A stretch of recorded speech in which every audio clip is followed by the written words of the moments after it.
ত্রয়োদশ জাতীয় সংসদ নির্বাচনকে সামনে রেখে ২৩৭ আসনের সম্ভাব্য প্রার্থী তালিকা ঘোষণা করেছে বিএনপি। তবে সেই তালিকায় নেই দলের একঝাঁক হেভিওয়েট নেতা। তাদের মধ্যে রয়েছেন দলের স্থায়ী কমিটির সদস্য, ভাইস চেয়ারম্যান, চেয়ারপারসনের উপদেষ্টা পরিষদ সদস্য এবং যুগ্ম মহাসচিব পর্যায়ের নেতারা।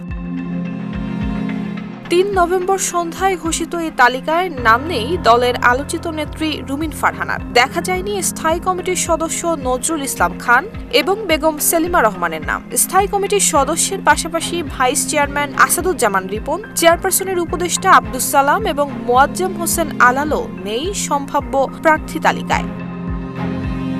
এছাড়া যুগ্ম মহাসচিব হাবিবুন নবী সোহেল এবং সদ্য মনোনীত যুগ্ম মহাসচিব হুমায়ুন কবির মনোনয়ন প্রত্যাশী থাকলেও তাদের নাম তালিকায় নেই। RICL TMX, যুগের পর যুগ স্থাপনা থাকে মজবুত।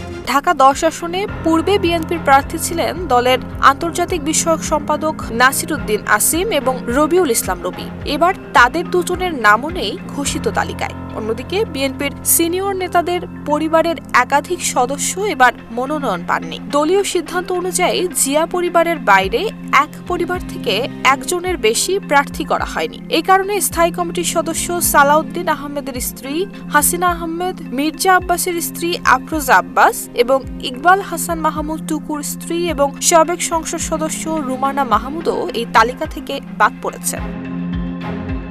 নুসরাত জাহান মেহেক, ঢাকা পোস্ট।